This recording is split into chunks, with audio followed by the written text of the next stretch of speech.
नमस्कार दोस्तों, स्वागत है आप सबका भद्रा आईएएस एकेडमी में। आज हम लोग डिस्कस करेंगे करंट अफेयर 17 मार्च 2022 में, जहां पर हम लोगों ने source of first news maximum है द हिंदू, राइट।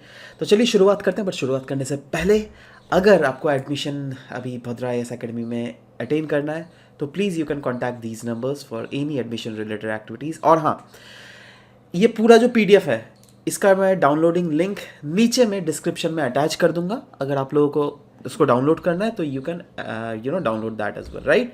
एनीवेज, शुरुआत करने से पहले दोस्तों आप लोगों को एक क्वेश्चन मैं प्रोवाइड करना चाहता हूं। मैं चाहता हूं दैट आप वीडियो को पॉज करें, इस क्वेश्चन को पढ़ो, है ना, और नीचे कमेंट सेक्शन में इसका प्रॉपर आंसर लिखो, राइट। और क्लास के बाद अगेन मैं तो आंसर डिस्कस कर ही दूंगा, don't worry about it, but I want you guys to write the answer. Anyways चलो सबसे पहला जो यहाँ पे न्यूज हम लोग डिस्कस करेंगे वो है सर्कुलर इकोनॉमी के related, right. Again the Hindu में अगर आप देख लीजिएगा, क्लियरली यह न्यूज आया हुआ है जहां पर बात की जा रही है दैट देखो, हम लोग जो है ना, इंडिया की इकोनॉमी जो ट्रांजिशन मोड में, राइट, जहां पर हम लोग फॉसिल फ्यूल बेस्ड इकोनॉमी से ट्रांसफर करके non fossil fuel based economy में हम लोग कन्वर्ट करना चाहते हैं। दैट इज कहीं ना कहीं अपना सरकार का जो कमिटमेंट है ना, दैट 2070 तक हम लोग नेट जीरो कार्बन अचीव कर लेंगे एमिशन, तो उसी डायरेक्शन में हम लोग जा रहे हैं। और उसके लिए अनडाउटेडली हमें क्लीन एनर्जी चाहिए होगा, राइट। क्लीन एनर्जी अगर चाहिए होगा तो कहां से आएगा? अगेन इसके रिलेटेड बहुत सारे इक्विपमेंट्स होंगे जिससे कि क्लीन एनर्जी अनडाउटेडली प्रोड्यूस होंगे, राइट। जैसे आप सोलर लैंप ले लो, यही सब तो छोटा मोटा चीज है ना यार, है ना। अब आप खुद सोचो, अगर उन सब चीजों का अगर हम लोग इस्तेमाल कर रहे हैं तो वो तो स्क्रैप भी बनेंगे ना, है ना। तो वो अगर स्क्रैप बनेंगे तो उसको क्या फेंक दोगे? अगर फेंक दोगे ना तो हम लोग ग्रो जरूर करेंगे, but the growth wouldn't be sustainable in nature, right. इसीलिए बात की जा रही है हमारे आर्टिकल में सर्कुलर इकोनॉमी की, राइट। और यह टॉपिक आप हमारे एग्जाम यूटिलिटी पर्सपेक्टिव से अगर देख लीजिएगा, GS3 Indian economy and issues related to planning mobilisation of resource growth development and employment, ये सब इस टॉपिक से आप इसको रिलेट कर सकते हो, जहां पे ओवरऑल बात की गई है दैट अगर हमें आने वाले समय में जो हमारा इकोनॉमी जो ट्रांजिशन हो रहा है उसको अगर एफिशिएंट बनाना है, उसको अगर हमें सस्टेनेबल बनाना है, तो हमें इंश्योर करना पड़ेगा दैट जो भी वेस्ट जनरेट हो रही है ना वह एकदम इक्विटेबल मैनर में हो, ऐसे हो वेस्ट जनरेट जिससे उसको प्रॉपरली अपन मैनेज कर सके। इससे फायदा क्या होगा? दैट जो वेस्ट जनरेट हो रहा है उसको अल्टीमेटली रिसाइकिल तो अपन कर ही सक रहे हैं, बट साथ ही साथ हम लोग जो एनर्जी पुश जो फोर्स कर रहे हैं ना वो भी आराम से, मतलब एनर्जी पुश किस डायरेक्शन में? ऑफ कोर्स रिन्यूएबल सेक्टर में, राइट, वो भी स्मूथली हो सकता है। तो सर्कुलर इकोनॉमी क्या सिग्निफाई करती है? यह सिग्निफाई करती है दैट एक एफिशिएंट वेस्ट मैनेजमेंट इकोसिस्टम को प्रमोट करती है, जहां पर क्या होगा दैट आप जैसे कोई भी इंस्ट्रूमेंट खरीदा आपने, राइट, नो डाउट कभी तो कभी वो खराब होगा ही, है ना। तो वो खराब जो होगा तो वो वेस्ट क्रिएट हो गया, अब उसको आप ऐसे फेंक नहीं दोगे, है ना। उसके लिए उसको कलेक्ट किया जाएगा और सेग्रीगेट किया जाएगा ना। ध्यान देना, मैं यहाँ पे क्या बोल रहा हूँ, कलेक्ट किया जाएगा और सेग्रीगेट किया जाएगा। मतलब जैसे अगर सोचो कोई आपका लैपटॉप का बैटरी है, राइट, उसको कलेक्ट कर लिया गया, अब उसको सेग्रीगेट क्या करेगा? उसको खोला जाएगा, उसका जो इंपॉर्टेंट पार्ट है उसके भीतर से उसको हटाया जाएगा, समझ रहे हो। क्योंकि अल्टीमेटली ये सेग्रीगेट पार्ट को ही जो है ना भेजा जाता है रिसाइकलिंग फैसिलिटी में, क्योंकि इसी पार्ट का जो है रिसाइकिल होगा, उस रिसाइकिल होके फिर उसको मार्केट में लॉन्च किया जा सकता है और हम लोग फिर उसको इस्तेमाल कर सकते हैं। मतलब जो स्क्रैप होगा उसको तो खैर रोका नहीं जा सकता, 100% तो रोका नहीं जा सकता, 100% तो किसी चीज को रिन्यूएबल अपन रिन्यू नहीं कर सकता है, बट जितना कर सकते उतना तो करो भाई, है ना। उस चीज के बारे में बात की जाए, इससे क्या होगा दैट जो वेस्ट जनरेट हो रहा है उसको बहुत हद तक घटाया जा सकता है, पहली बात तो, है ना। उसके बाद जो रिसोर्स क्रंच आ रहा है ना हमारे दुनिया में देखने को मिल रहा है, दैट आने वाले समय में जो है ह्यूमन, अभी बोला जाता है ना दैट ह्यूमन अंधाधुंध तरीके से रिसोर्सेज का इस्तेमाल करता है, तो वो रिसोर्स क्रंच नहीं आएगा, right. So these are the things which you can relate to the topic of circular economy. Now circular economy की जब भी बात कर रहे हैं, यहां पर एक्सटेंडेड प्रोड्यूसर रिस्पॉन्सिबिलिटी की भी बात की गई है, और मैं आपको बताऊंगा, आपको वैसे लगेगा दैट यार एक्सटेंडेड प्रोड्यूसर रिस्पॉन्सिबिलिटी कहीं ना कहीं सेम ही चीज है। देखो क्या चीज है ना, दैट सर्कुलर इकोनॉमी जो है ना एक ब्रॉड कॉन्सेप्ट है, राइट, और एक्सटेंडेड प्रोड्यूसर रिस्पॉन्सिबिलिटी जो है उससे एक छोटा सा कॉन्सेप्ट है, जिसके अंडर हम लोग प्लास्टिक वेस्ट या फिर ई वेस्ट जो भी जनरेट होता है उसको जो भी मतलब जो भी प्रोड्यूस करता है, से फॉर एग्जांपल आपका कोई कंपनी है, आपका डेल कंपनी है, राइट, आप लैपटॉप प्रोड्यूस कर रहे हो, है ना, तो आप ही को रिस्पॉन्सिबिलिटी दे दिया गया दैट इस लैपटॉप का जो बैटरी स्क्रैप होगा वो डेल कंपनी का रिस्पॉन्सिबिलिटी है, दैट कैसे वह फिर से अपने कंपनीज में इसको फिर से टेक ओवर करे, जिससे बाद में उस बैटरी को डेल कंपनी का रिस्पॉन्सिबिलिटी बनता है दैट वह आप ही रिसाइकिल करो। समझ रहे हो बात? तो एक्सटेंडेड प्रोड्यूसर रिस्पॉन्सिबिलिटी जो है यह एक छोटा कॉन्सेप्ट है, बट जैसे कि मैंने बोला दैट सर्क्यूलर इकोनॉमी की जो बात की जा रही है वो एक बहुत ब्रॉड कॉन्सेप्ट है जिसमें हर एक एस्पेक्ट को इंक्लूड कर सकते हो आप। ठीक है, ये आपको समझ में आना चाहिए। वैसे तो एक्सटेंडेड प्रोड्यूसर रिस्पॉन्सिबिलिटी का ये मैं फ्लो चार्ट बता दिया हूं जहां पर आपको क्लियरली देख रहा है दैट रिटेलर से कोई भी चीज कंज्यूमर परचेज करता है, राइट। अब परचेज करता है तो क्या होता है ना, वो कभी ना कभी ऐसा भी टाइम होता है जब उसको डिस्कार्ड करता है, राइट। उस डिस्कार्डेड मटेरियल को कलेक्ट किया जाता है बाय कलेक्टिंग रीजन, राइट। उसके बाद देखो कलेक्ट के बाद फिर से सेग्रीगेट या फिर से शॉर्टेड किया जा रहा है, मतलब जो चीज को एक्सट्रैक्ट किया जा सकता है उस चीज को एक्सट्रैक्ट करके रिप्रोसेसिंग के लिए भेज दिया जाता है और उस रिप्रोसेसिंग से अगेन फिर से प्रोडक्ट को मैन्युफैक्चर या फिर अलग से डिजाइन करके डाला जाता है। समझ लो बात? तो ये चीज हुआ ओवरऑल एक्सटेंडेड प्रोड्यूसर रिस्पॉन्सिबिलिटी का। और जैसे कि मैंने बोला सर्कुलर इकोनॉमी ये जरा ब्रॉड कॉन्सेप्ट है। एनीवेज चलते हैं नेक्स्ट न्यूज के ऊपर। सील्ड कवर ज्यूरिस्प्रूडेंस, ये आप जीएस पेपर 2 के important aspect of governance, transparency and accountability से रिलेट कर सकते हो, जहां पर सील्ड कवर ज्यूरिस्प्रूडेंस है क्या। पहली बात तो देखो अभी रिसेंटली बहुत ज्यादा न्यूज में था, मीडिया वन को जो है ना सरकार ने बैन कर दिया था, है ना। और जब इसका केस कोर्ट के पास गया तो सरकार ने क्या किया, मतलब पब्लिकली कुछ इसके रिलेटेड बोला नहीं, बल्कि एक सील कवर में कुछ चीजें लिख दिया दैट हाँ देखो ये रीजन है जिसके कारण हम लोग जो है मीडिया वन न्यूज चैनल का लाइसेंस को रद्द कर रहे हैं, कैंसिल कर रहे हैं, राइट। और ध्यान दीजिएगा ये सील कवर ज्यूरिस्प्रूडेंस का जब भी केस आता है ना, ऐसे बहुत सारे केसेस में यूज किया जाता है इसको, ठीक है। और उस केस में क्या है ना, जैसे आप है ना, आप एक पार्टी हो, जैसे यहाँ पे जज है, राइट, आप एक पार्टी हो और सरकार एक पार्टी है, ठीक है। अब आपका सरकार के साथ बन नहीं रहा है ना, सरकार चाहती है दैट आप गलत कर रहे हो तो आपको गलत का सजा मिलना चाहिए, आप जानना चाहते हो दैट हर मैंने गलती किया बताओ ना। बट सरकार क्या कर रही है, एक इन्वेलप लेकर जजेस को दे रही है ना। और जजेस भी जो है ना वो आपके इन्वेलप को पढ़ेगा नहीं आपके सामने, मतलब ये बंदा जो है इसको तो जस्टिस मिलने से रहा। समझ रहे हो बात, है ना। वही चीज होता है यहाँ पे सील्ड कवर्ड ज्यूरिस्प्रूडेंस में ना, बहुत ही ज्यादा इंपॉर्टेंट है दोस्तों, क्योंकि ये मैटर बेस्ड चीज है, राइट। और कभी भी इसको GS2 में तो आपको क्लियरली क्वेश्चन डायरेक्टली पूछा जा सकता है ना। इसलिए मैं आपको ये कॉन्सेप्ट बेसिकली बता दिया, क्योंकि अगर कॉन्सेप्ट समझ जाओगे ना तो आप, अगर आपको दिमाग में है तो at the end of the day अगर आप एग्जाम में लिखने जा रहे हो अपने आंसर्स, है ना, you will write anything, trust me. एक काम करता हूं ना, इसी के रिलेटेड एक मेंस क्वेश्चन भी आपको देता हूं मैं, राइट। एक काम करता हूं, मतलब पहले ये सब पढ़ा लेता हूं, उसके बाद इस टॉपिक से रिलेटेड एक मेंस क्वेश्चन दूंगा जहां पर मैं आपको बताऊंगा चलो लिखो, या फिर आप खुद से लिखना ना। उसके बाद हम लोग का मॉडल आंसर जो प्रोवाइड किया जा रहा है भद्रा IAS अकेडमी के द्वारा, अब वहां पर भी मैच कर देना दैट हाँ क्या क्या चीजें आपसे रिलेट कर पा रहे हो, ठीक है। तो वही जैसा मैंने बोला, देखो वही चीज लिखा हुआ है दैट हाँ यहाँ पे जो है बेसिकली सुप्रीम कोर्ट्स या फिर लोअर कोर्ट्स में गवर्नमेंट एजेंसी के द्वारा एक सील्ड एनवेलप प्रोवाइड किया जाता है, जो क्या सिर्फ और सिर्फ जजेस के द्वारा ही एक्सेस किया जाता है। जजेस कोई भी दूसरों के सामने बेसिकली इसको डिस्कस नहीं किया जाता है। बट आर्टिकल में लिखा हुआ था दैट इसकी बहुत कुछ क्रिटिक्स भी थी। क्रिटिक्स जैसे देखो, अब अगर सिर्फ और सिर्फ जज ही देखे उसको, जो पार्टी कंसर्न है जिसके खिलाफ वो इन्वेलप दिया गया उसको अगर पता ही नहीं भैया मेरा प्रॉपर क्राइम क्या है, या फिर मेरे को प्रॉपरली सजा किस लिए दिया जा रहा है, या फिर मैंने जो बिजनेस सेटअप किया है उसको क्यों बंद किया जा रहा है सरकार के द्वारा, तो ये क्या हुआ, ये ट्रांसपेरेंसी और अकाउंटेबिलिटी मैकेनिज्म में डेंट हुआ ना यार इंडियन जुडिशियल सिस्टम का, है ना। यही नहीं, ये कहीं ना कहीं आर्बिट्रेरीनेस के स्कोप को भी बहुत ज्यादा इनलार्ज करता है। क्यों? क्योंकि जजेस को तो कोई रीजन देना ही नहीं है ना इस बंदे को दैट मैंने तुम्हारे बिजनेस को क्यों कैंसिल किया या फिर तुम्हें क्यों सजा मिल रही है ना। तो इससे इसको नुकसान क्या हुआ, इस स्टेक होल्डर को, इसको जो फेयर ट्रायल मिलना चाहिए था, एडजुडिकेशन होना चाहिए था, वह चीज फेयर मैनर में नहीं हुआ, ठीक है, इसीलिए ये जो पूरा इशू है बहुत ही ज़्यादा अभी हाईटेक न्यूज़ में। एनीवेज, नेक्स्ट जो है दोस्तों, ये आप GS2 के इस टॉपिक से रिलेट कर सकते हो, one rank one pension scheme को रिलेटेड। दैट इज GS2 का ये टॉपिक है, government policies and intervention in development of various sectors, right. Actually देखो, सुप्रीम कोर्ट ने बैक किया सेंटर के one rank one pension scheme को। सिर्फ स्कीम का आपको मेन जस्ट जानना है दैट ये स्कीम है क्या, राइट।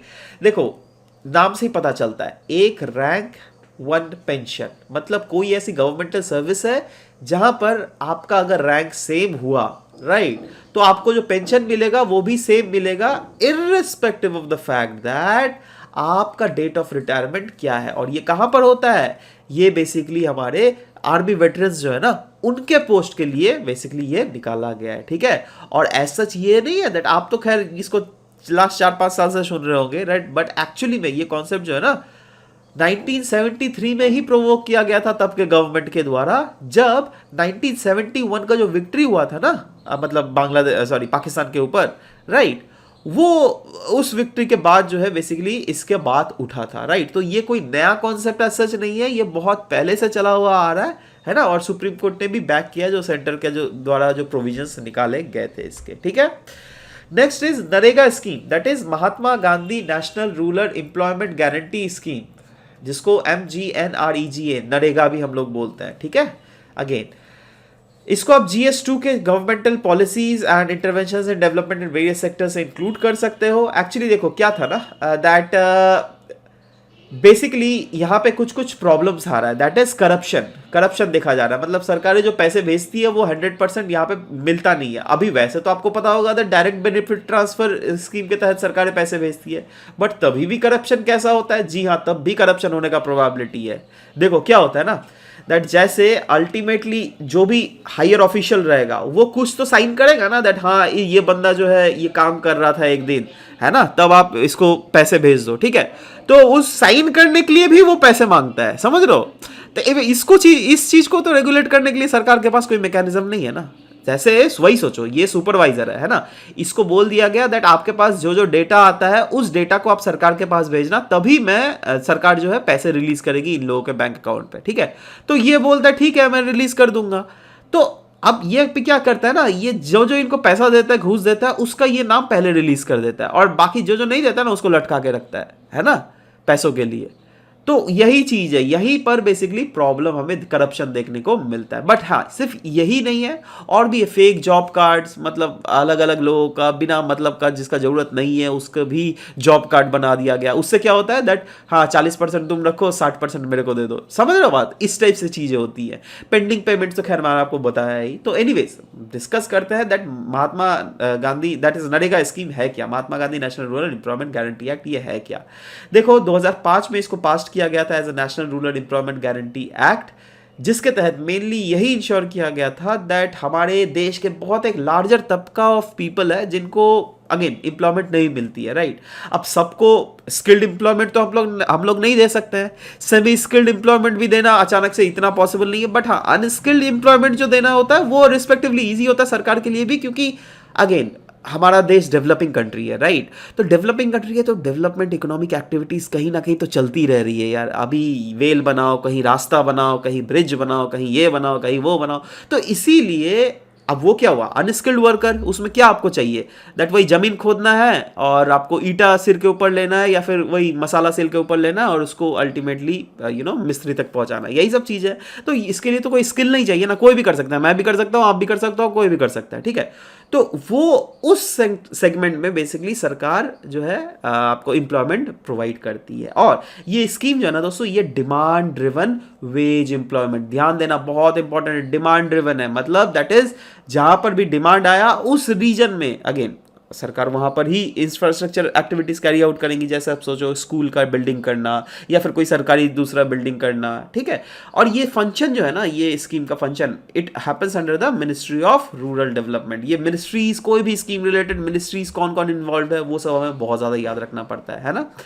हर एक adult member of an rural हाउस होल्ड जो है उनको जॉब का गारंटी मिल सकता है अंडर दिस स्कीम, और प्रोविजन है दैट 100 दिन का गारंटीड वेज एम्प्लॉयमेंट मिलेगा, और अगर बाई चांस नहीं मिला तो उनको जो है ना अनएम्प्लॉयमेंट अलाउंस भी प्रोवाइड किया जाता है। ठीक है, now it covers all the district in India accept किनको, जहां पर 100% अर्बन पॉपुलेशन है ना, उन डिस्ट्रिक्ट्स को छोड़ दिया जाता है, क्योंकि यार उनको क्या जरूरत है, वो लोग urban population usually secondary tertiary activities में ज्यादा इन्वॉल्व होंगी। ठीक है, now there is also provision of additional 50 days unskilled wage employment. ये कब वाले सिचुएशन में, जब सोचो कोई एक ऐसा रीजन है जहां पे ड्रॉट आ गया, जहां पे कोई some sort of natural calamities जैसे साइक्लोन हिट कर दिया, राइट, या फिर अर्थक्वेक आ गया और वहां पे गरीब के पास कुछ है ही नहीं पैसे का सोर्स ऑफ एम्प्लॉयमेंट। ठीक है, तो उस केस में बेसिकली एडिशनल 50 डेज, मतलब 100 डेज तो है ही, एडिशनल 50 डेज का भी और भी एम्प्लॉयमेंट प्रोविजंस यहां पे दिया जाता है। ठीक है, क्लियर है। चलो next is international court of justice. ये भी न्यूज में था, क्यों? क्योंकि इंटरनेशनल कोर्ट ऑफ जस्टिस ने रशिया को बोला दैट देखो भैया, आप जो यूक्रेन का इन्वेजन कर रहे हो ना, प्लीज उसको रोको। ठीक है, अच्छा, इसको आप एग्जाम यूटिलिटी के पर्सपेक्टिव से देखोगे तो प्रीलिम्स में डायरेक्टली इससे क्वेश्चन पूछा जा सकता है। कैसे? जैसे इसी के बारे में पूछ लेगा, इंटरनेशनल कोर्ट ऑफ जस्टिस बताइए, या क्या एक प्रिंसिपल ऑर्गन है यूनाइटेड नेशंस का? तो जी हाँ, एब्सोल्युटली ये एक प्रिंसिपल ऑर्गन है। चलिए एक कमेंट सेक्शन में आप नीचे में कमेंट सेक्शन में लिखिए, क्या international criminal court principal judicial organ है यूनाइटेड नेशंस का? ये मैं आपको चाहता हूं दैट आप लिखो। अगर आप, if you are a serious student, trust me, you will search for it in Google, right, search करो, उसके बाद देखो दैट क्या international criminal court principal judicial organ है यूनाइटेड नेशंस का। अगर नहीं है तो कौन कौन से अदर प्रिंसिपल ऑर्गन्स है, ये दो चीज मैं आपको मांग रहा हूं, आप नीचे कमेंट सेक्शन में लिखो। ठीक है, okay. ICJ was established in कब? 1945 by United Nations Charter, and unlike 6 principal organ, अलग अलग जो प्रिंसिपल ऑर्गन्स है ना दोस्तों, वो सब कोई जो है न्यूयॉर्क में लोकेटेड है।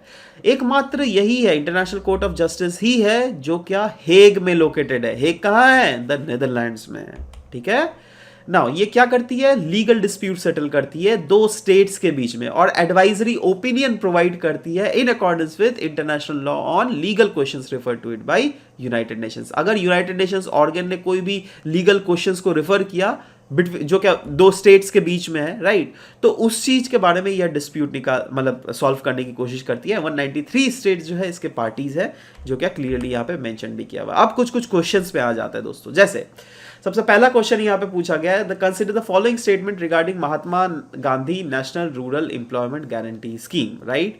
सबसे पहला यहाँ पर है, the scheme is supply driven veg employment scheme which functions under the ministry of rural development. देखो अभी तो हम लोगों ने पढ़ा, जी हाँ ये रूरल डेवलपमेंट के अंडर है, बट ये क्या सप्लाई ड्रिवन है? यहाँ पे हम लोगों ने डिमांड ड्रिवन देखा था ना, देख रहे हो, ये सब जगह है जहां पर यूपीएससी आपको मात देगी, राइट।